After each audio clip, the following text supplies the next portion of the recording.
Bismillahirrahmanirrahim. Assalamualaikum warahmatullahi wabarakatuh. Innal hamdalillah nahmaduhu wa nasta'inuhu wa nastaghfiruh. Wa na'udzu billahi min shururi anfusina wa min sayyiati a'malina. May yahdihillahu fala mudilla lahu wa yudlil fala hadiya lahu. Asyhadu an la ilaha illallah wahdahu la syarika lahu. Wa asyhadu anna Muhammadan abduhu wa rasuluhu sallallahu alaihi wa alihi wasahbihi wa man tabi'ahum bi ihsan ila yaumiddin amma ba'd. Anastaqal hadits kitabullah akhiral hadi hadi Muhammadin sallallahu alaihi wa alihi wasallam syarrul umuri muhdatsatuha wa inna kulla muhdatsatin bid'ah kullu bid'atin dhalalah wa kullu dhalalatin finnar. Ma'asyiral ikhwani fillah rahimani wa rahimakumullah. Pada malam ini kita akan lanjutkan dari pembahasan kitab Al-Qaidul Arba'ah, penjelasan 4 kaidah dalam memahami tauhid dan kesyirikan, karya Syekh Muhammad bin Abdul Wahhab bin Sulaiman At-Tamimi An-Najri rahimahullahu taala. Tapi kita sudah baca kaidah yang keempat, yang terakhir dari pembahasan buku ini, dari penjelasan penulis rahimahullahu taala. Siapa yang tahu kesimpulan dari kaidah yang keempat? Ya.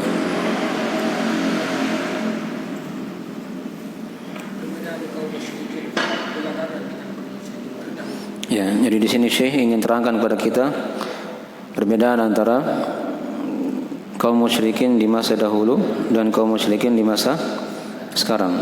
Ya. Bagaimana bentuk perbedaannya itu? Di antara dari sisinya diterangkan oleh Syekh.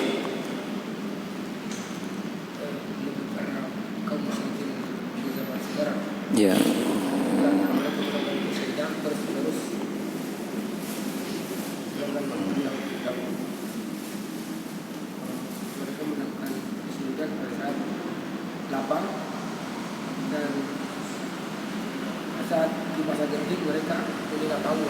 Ya.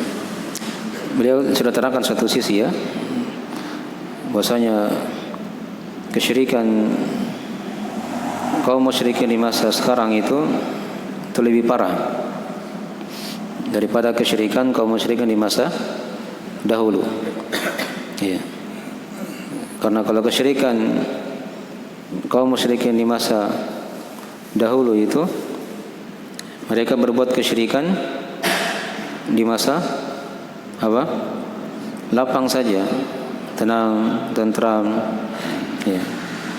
Tapi ketika dalam keadaan genting, susah atau darurat misalnya, mereka mengikhlaskan ibadah hanya kepada Allah Subhanahu wa taala. Ya.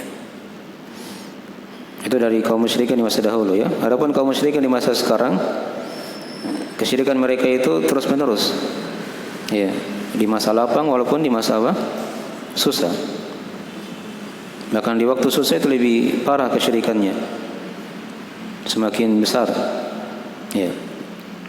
Saya beri contohkan ayat sudah kita baca, ya, tentang kaum musyrikin di masa dahulu. Nah, di mana mereka kalau mengarungi lautan itu mereka berdoa kepada Allah. Ya. Ikhlaskan ibadah itu hanya untuk Allah. Ikhlaskan doanya hanya untuk Allah. Ya. Itu di lautan, ya. Terjadi ombak, ya, gelombang yang sangat besar. Itu mereka mampu mengikhlaskan ibadah itu, doa tersebut hanya untuk Allah. Dan Allah kabulkan doa mereka. Karena di antara doa yang mustajabah adalah berdoa saat apa? Terjadi kegentingan, ya, darurat seperti itu, ya. Siapapun dia, sampai orang-orang musyrik, kalau dia berdoa dalam keadaan bahaya seperti itu, Allah kabulkan doanya. Ya. Tapi ketika mereka diselamatkan di daratan, maka mereka kembali berbuat kesyirikan. Ya. Itu satu sisi diterangkan oleh Syekh, sudah kita baca. Nah, beda kalau kaum musyrikin di masa sekarang, itu mereka berbuat kesyirikan terus menerus. Ya, di masa lapang ataupun di masa susah. Dipahami ya? Nah, dan ini telah dilihat ya dari kenyataan yang ada. Nah, ini satu sisi ya. Jadi kaidah yang keempat ini kesimpulan sebenarnya ya dari kaidah-kaidah yang sudah berlalu. Ya, kita lihat di kaidah yang pertama kan. Di kaidah yang pertama sudah diterangkan kesimpulannya kan. Bahwasanya kaum musyrikin di masa dahulu kala itu mengakui tauhid apa? Rububiyah. Ya. Tapi hal itu tidak membuat mereka masuk dalam agama Islam. Kesyirikan mereka pada tauhid uluhiyah saja. Ya.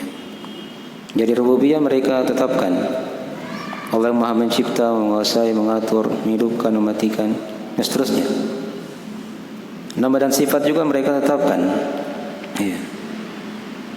Seluruh nama dan sifat kecuali satu nama yang mereka ingkari, itu nama Ar-Rahman. Ya.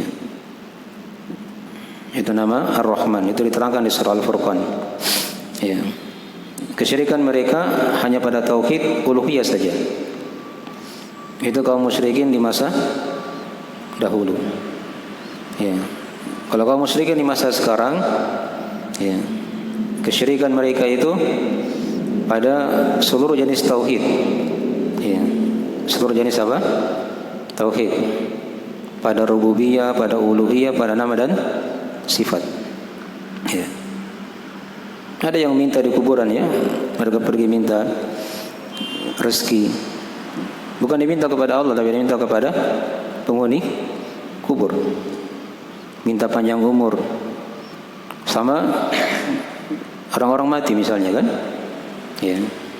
Itu kan kehidupan yang mengatur kematian. Tapi dia minta kepada selain Allah. Itu di rububiyah ya, sudah terjadi itu. Ya. Di uluhiyah lebih parah lagi. Ya. Mereka bernazar pada selain Allah, menyembelih ya pada selain Allah, gitu kan, memohon pertolongan, ya itu jelas sekali terlihat. Di nama dan sifat, ya kalau kamu musyrikin di masa sekarang juga berbuat kesyirikan, ya di antara mereka ada yang meniadakan seluruh nama dan sifat Allah kecuali satu sifat saja, yaitu sifat al-wujud. Allah itu yang maha ada. Seluruh sifat yang lain, seluruh nama yang lain mereka apa? Tiadakan. Ya. Ada di antara mereka yang mentakwil, yang memalingkan makna-makna nama dan sifat. Itu nanti kita akan terangkan ya di kitab-kitab yang lebih tinggi. Di Al-Qidah Wasithiyah nanti ada pembahasan itu. Ya. Rincian-rincian dari pelanggaran-pelanggaran, penyimpangan-penyimpangan di tauhid nama dan sifat. Ya. Dipahami ya? Jadi ini letak perbedaan di kaidah yang pertama ya. Jadi soalnya tadi ya, di kaidah yang pertama ini bisa diurai ya menjadi dua tadi. Kalau kaum musyrikin di masa dahulu, ya itu mereka berbuat kesyirikan hanya di uluhiyah saja. Adapun di rububiyah dan asma wa sifat, mereka mentauhidkan Allah di situ. Tapi ini bukan dari sebab keislaman mereka. Nah, beda kalau kaum musyrikin di masa sekarang, di masa Syekh ketika itu, ya, itu kesyirikan mereka pada seluruh jenis tauhid, pada rububiyah, uluhiyah atau nama dan sifat. Dipahami ya? Itu secara global. Nah, itu kesimpulan di kaidah yang pertama ya. Dari kaidah yang pertama juga itu bisa diambil kesimpulan yang lain dari perbedaan antara kaum musyrikin di masa dahulu dan di masa sekarang. Ya, seperti kalau kaum musyrikin di masa dahulu, mereka itu paham kalimat la ilaha illallah. Itu sudah kita terangkan ya. Ketika Nabi perintah mereka untuk mengucapkan la ilaha illallah, ya, maka mereka langsung spontan menjawab Ya, aja'ala al-alihata ilahan wahidah inna hadza la syai'un ujab. Apakah dia ingin jadikan sembahan itu hanya satu saja? Ini perkara yang menakjubkan. Jadi kaum musyrikin paham kalau kalimat ini sudah diucapkan, yaitu kalimat la ilaha illallah sudah diucapkan, maka artinya mereka harus tinggalkan semua yang mereka sembah selain Allah. Itu paham mereka akan kalimat la ilaha illallah. Tapi kalau kaum musyrikin di masa sekarang itu tidak paham kalimat la ilaha illallah. Mereka tidak paham kalimat la ilaha illallah. Ya, sudah diterangkannya di pembahasan. Ketika mereka ditanya apa itu arti la ilaha illallah, paling jawabannya apa? Tiada Tuhan selain Allah. Itu bukan mana la ilaha illallah. Ya. Nanti kita akan bahas di kitab yang kedua ya, dari penjelasan makna la ilaha illallah setelah buku ini. Dipahami ya? Baik. Tidak ada yang memberi rezeki kecuali Allah. Tidak ada yang menghidupkan, mematikan kecuali Allah. Ya. Kalimat itu betul, tapi bukan itu dari mana kalimat la ilaha illallah. Dipahami ya? Itu sudah dua sisi dari perbedaan antara kaum musyrikin di masa dahulu dan di masa sekarang. Ya. Dari uraian kaidah yang pertama tadi itu. Dari uraian kaidah yang pertama. Baik, sekarang kita lihat di kaidah yang kedua dari hal yang sudah diterangkan ya. Kalau kaum musyrikin di masa dahulu, ya, mereka itu menjadikan selain Allah itu mereka ibadahi ya, sudah diterangkan. Ya. Itu kan maksudnya untuk mencari kedekatan atau mencari apa? Syafaat. Ya. Nah. Jadi mereka jadikan selain Allah itu sebagai perantara saja. Ya. Yang menyambung mereka kepada Allah Subhanahu wa taala agar bisa dekat, agar bisa diberi apa? Syafaat. Jadi perantara saja. Dipahami ya? Dan ingat di sini ada hal yang perlu kita ingatkan juga ya. Dari sebagian akidah kaum musyrikin. Jadi akidah kaum musyrikin itu kan bermacam-macam. Di antara mereka ada yang mengingkari hari pembalasan. Ya, dan itu kebanyakan dari mereka kan mengingkari hari kiamat. Tapi di antara mereka juga ada yang menetapkan hari kebangkitan. Dipahami ya? Ini yang dibahas di kaidah yang kedua. Jadi mereka menjadikan selain Allah itu beribadah kepada selain Allah itu hanya sebagai perantara saja yang menyampaikan mereka kepada Allah agar didekatkan, diberi syafaat. Itu pun sudah dihukumnya apa? Kesyirikan. Jelas ya? Nah, beda kalau kaum musyrikin di masa sekarang, mereka sembah selain Allah itu memang bukan sebagai perantara. Ya, mereka langsung menyembah zat dari selain Allah itu langsung. Ya. Dipahami ya? Itu bedanya dari kesimpulan kaidah yang kedua. Jadi mereka sembah selain Allah itu langsung kepada maksudnya kepada selain Allah itu, bukan dijadikan sebagai perantara yang menyampaikan mereka kepada Allah Subhanahu wa taala. Ya. Ini dilihat ya dari kondisi mereka yang datang ya minta-minta misalnya di kuburan, ya, beribadah kepada penghuni kubur, kepada wali-wali dan seterusnya. Itu mereka langsung menyembah, bukan lagi dijadikan sebagai apa? Perantara. Itu kesimpulan dari kaidah yang kedua. Ya. Kemudian di kaidah yang ketiga yang sudah diterangkan dari orang Syekh, kalau kaum musyrikin di masa dahulu, ya, mereka itu menyembah makhluk-makhluk yang mulia, ya, yang tidak dikenal sebagai pelaku apa? Maksiat. Kita kan sudah lewati ya dari ibadah-ibadah mereka kan kepada selain Allah. Di antara mereka ada yang menyembah apa? Matahari dan bulan. Di antara mereka ada yang menyembah apa lagi? Para malaikat. Di antara mereka ada yang menyembah para nabi. Di antara mereka ada yang menyembah orang-orang soleh. Di antara mereka ada yang menyembah pepohonan dan bebatuan. Ini kan makhluk-makhluk yang tidak dikenal dengan apa? Dosa dan maksiat. Ya. Biar kalau kaum musyrikin di masa sekarang, ya, kadang sudah ditahu orangnya itu pelaku maksiat, meninggal disembah di kuburnya. Ya. Sudah ditahu orangnya tidak pernah salat, tidak pernah puasa, ya. Meninggal dia sudah dihukumi wali, disembah di situ. Dipahami ya? Itu dari keunikan kaum musyrikin di masa sekarang. Mereka sembah orang yang baik dan juga mereka sembah orang yang jelek. Ya. Bahkan yang terjadi kadang itu sebenarnya situ tidak ada kuburan. Hanya dibayang-bayangkan saja oleh syaitan lewat mimpi. Di situ ada kuburan, dia bangun kuburan di situ. Kita gali-gali tidak ada orangnya. Ya. Ya.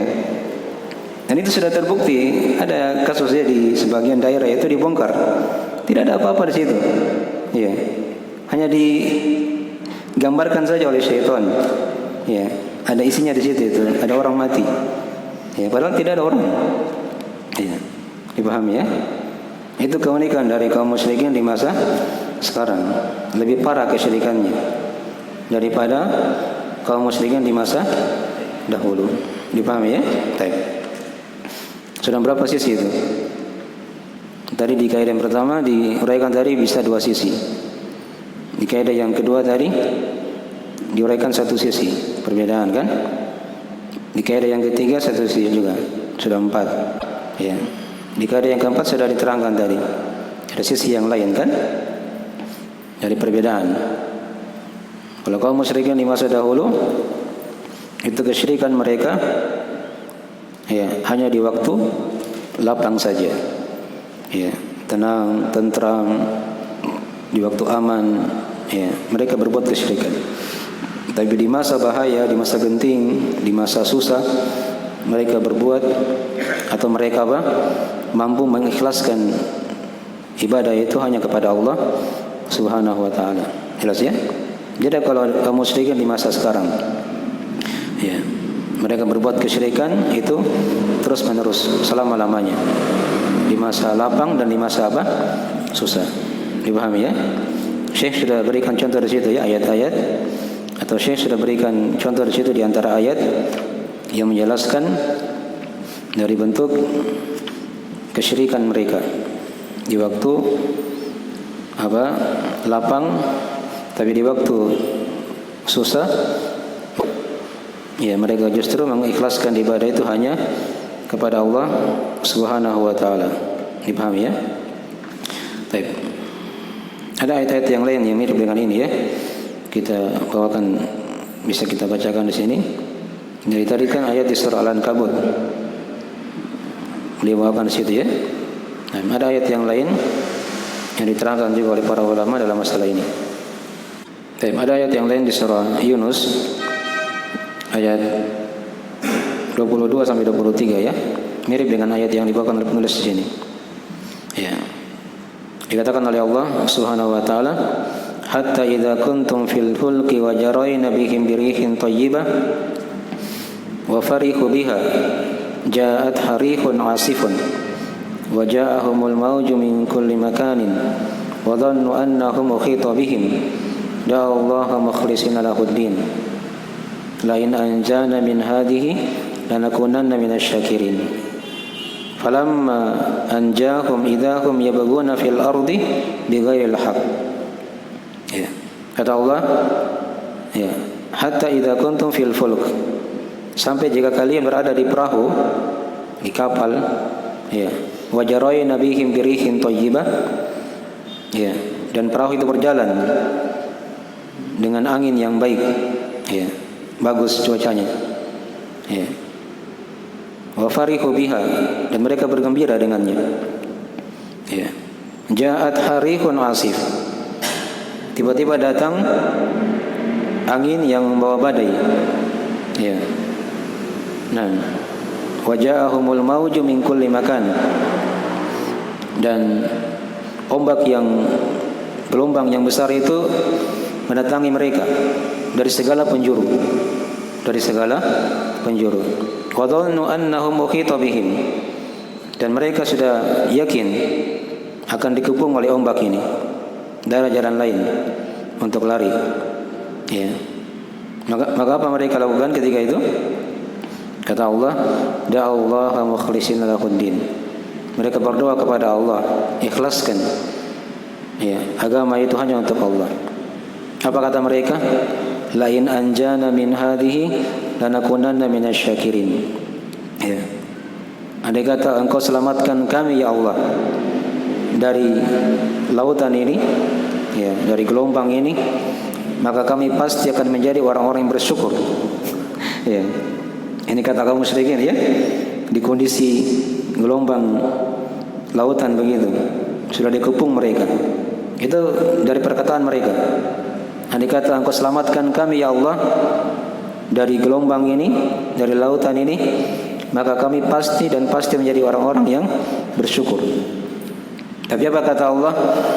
Falamma anjahum idahum yabghuna fil ardi bighairil haqq.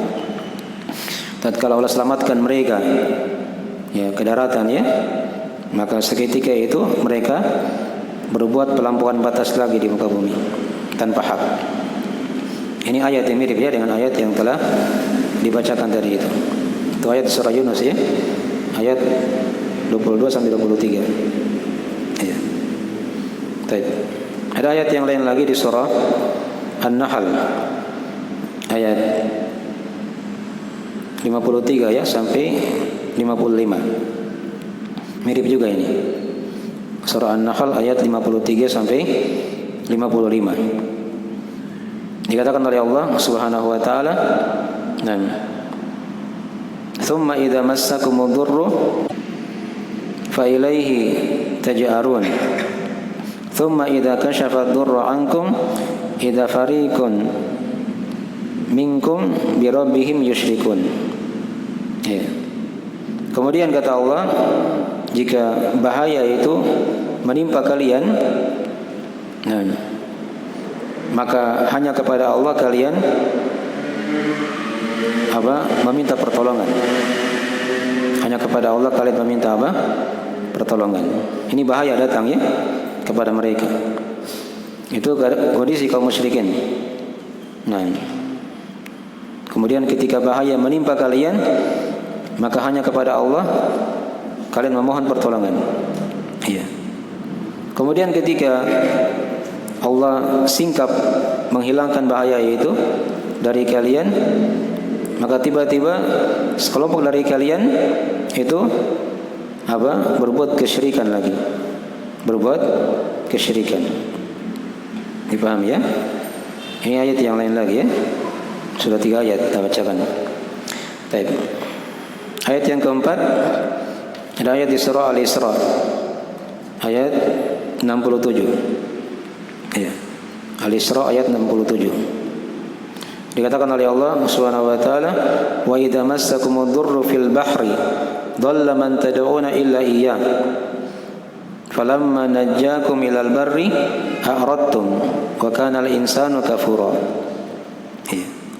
Dan jika bahaya menimpa kalian di lautan, maka kata Allah, "Dhalla man tad'una illa iyyah." Akan hilang ya, siapa yang kalian sembah kecuali hanyalah Allah Subhanahu wa taala. Jadi tidak ada yang mereka pikir. Kalau sudah ada badai, gelombang di lautan, hilang semua yang mereka ibadahi. Ya. Mereka beribadah hanya kepada Allah, memohon kepada Allah. Kemudian dikatakan di lafaz setelahnya, ya, falamma najjakum ilal barri a'radtum. Tatkala Dia selamatkan kalian ke daratan, maka kalian berpaling. Wa kana al-insanu kafura. Dan manusia itu sangatlah kafir. Ya. dan manusia sangatlah apa? Sangatlah kafir. Ya. Akan di antara ayat-ayat ya. Ya, ada ayat-ayat yang lain lagi, tapi itu cukup ya menjelaskan pada kita bahwasanya kaum musyrikin di masa dahulu kala itu mereka berbuat kesyirikan hanya di waktu lapang saja. Ya, di waktu tenang, tentram, tapi di waktu susah, di waktu bahaya, di waktu genting, mereka mampu mengikhlaskan ibadah itu hanya untuk Allah Subhanahu wa taala. Jadi di kaidah yang keempat ini antum pegang di sini dua pembahasan tadi ya. Diterangkan di sini dua pembahasan. Yang pertama tadi disinggung oleh beliau dari kondisi kaum musyrikin di masa dahulu dan di masa sekarang. Ya, dari perbedaannya ya sudah diterangkan. Dan tadi dari pembahasan yang kedua antum simpulkan di situ dari sisi-sisi perbedaan antara kaum musyrikin di masa dahulu dan di masa sekarang, dari kaidah yang pertama, kaidah yang kedua dan kaidah yang ketiga. Dipahami ya? Baik. Saya bisa tambahkan lagi dari sisi yang lain lagi ya, diterangkan di sini oleh sebagian ulama dari perbedaan antara kaum musyrikin di masa dahulu dan di masa sekarang. Ya. Kalau kaum musyrikin di masa dahulu itu, ya, itu mereka meyakini bahwasanya ketika mereka berbuat kesyirikan itu dari bentuk penentangan terhadap dakwah Nabi Muhammad SAW. Itu terlihat ya. Ketika mereka diperintah oleh Nabi untuk mengucapkan kalimat la ilaha illallah, ya, mereka akan menjawab, ya, aja'alal alihata ilahan wahidah, inna hadza la syai'un ujab. Apakah dia ingin menjadikan sembahan satu saja? Ini kan dari perkara yang menakjubkan. Jadi mereka sadar ketika mereka ucapkan itu, mereka menyelisihi Nabi SAW.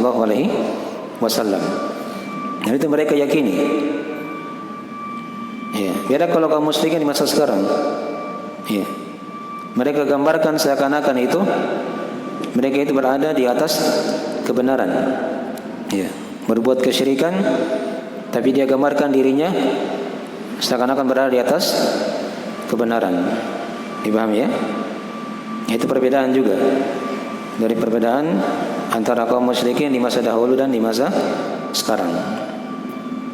Tapi ini ada juga yang lain dari sebagian perbedaan juga ya antara kaum musyrikin di masa dahulu dan di masa sekarang. Ya, kalau kaum musyrikin di masa dahulu, ya, mereka itu tidak menganggap bahwasanya Allah itu menyatu dengan sembahan-sembahan mereka.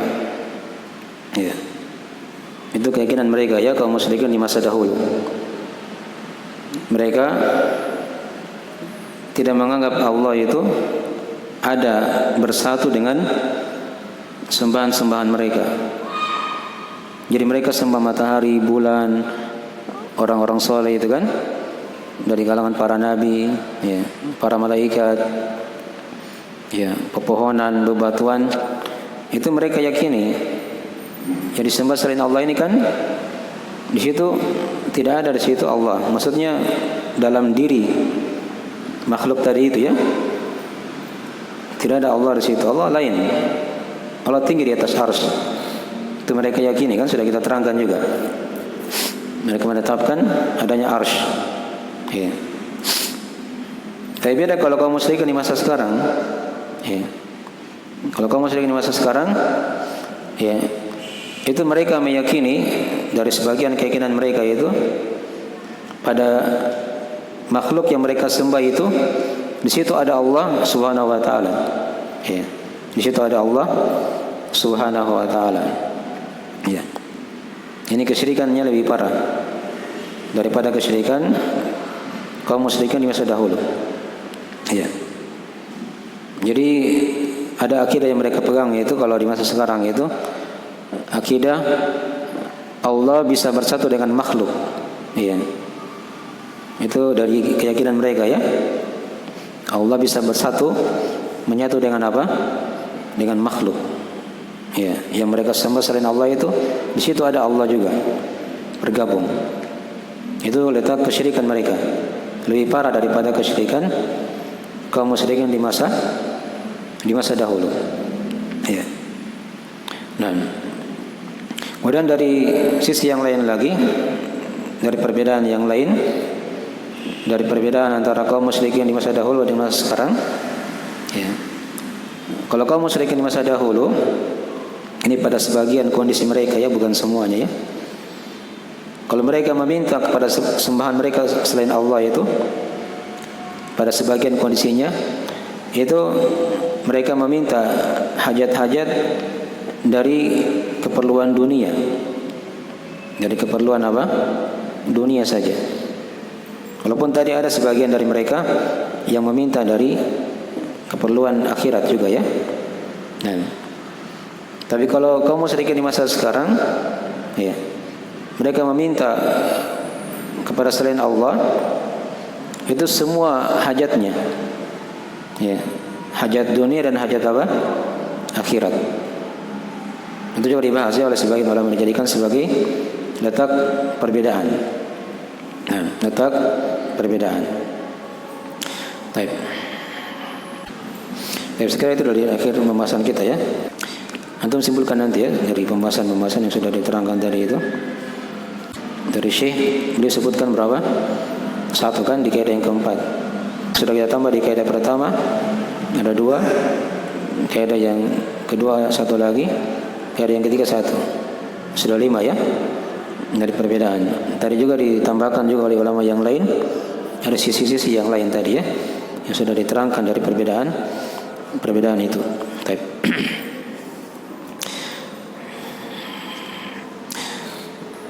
Ini akhir dari pembahasan buku ini. Beliau tutup bukunya dengan kalimat ya, wallahu a'lam wa sallallahu ala Muhammadin wa ala alihi washabihi wasallam. Ya. Dikatakan tadi di situ wallahu a'lam. Ya. Semoga Allah memberi salawat dan keselamatan kepada Nabi Muhammad, kepada keluarga dan sahabat beliau. Ya. Di cetakan yang lain, di situ ada kalimat beliau yang lainnya. Dikatakan tammat wa sallallahu ala Muhammadin wa ala alihi wa sahbihi wa sallama. Ya. Kata beliau tammat, maksudnya telah selesai dari risalah ini ya. Kemudian kalimat setelahnya sama dengan tadi itu. Nah, kalau dicetakan yang lain lagi ada juga nuskah yang lain.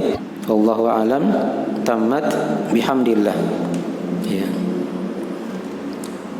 Allah alam, ya, telah selesai, segala puji hanya milik Allah.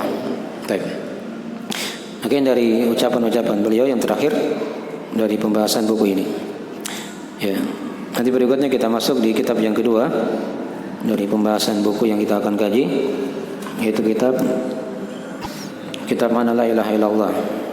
Kitab Mana la ilaha illallah. Baik. Jadi yang kita bahas tadi sudah diterangkan di sini juga ya, dari poin-poin pembahasan. Ya. Di diktatnya yang disusun oleh Ustadzul Qarnain hafizahullah taala. Baik, sudah selesai tadi ya pembahasannya. Ya, sudah azan, kita akhir majelisnya. Nanti berikutnya kita ulangan ya. Ulangannya gampang, isinya pilihan ganda aja. Ya, antum tinggal centang aja A, B atau C. Nanti kita bagi di sini. Ya. Waktunya maghrib isya. Kita kerja ya. Saya mau ngintes apakah antum paham tidak dari pelajaran ini. Ya. Ada rekamannya, tinggal dilihat ya, rekaman ada. Sudah kita tampilkan itu ya, dari linknya sudah ada. Bisa dimurajaah saja. Nah, jadi insya Allah mudah, ulangannya tidak susah. Tinggal dipilih aja di situ dari pilihan ganda. Materinya yang sudah kita bahas dari awal sampai akhir pelajaran tadi ya. Baik, ini segera dari akhir majelis. Setelah itu baru kita masuk di kitab yang kedua. Nah, Jika ada kurang mohon dimaafkan. Kita akhiri majelisnya. Subhanallah walhamdulillah, asyhadu an la ilaha illa anta, astaghfiruka wa atubu ilaik. Wassalamualaikum warahmatullahi wabarakatuh.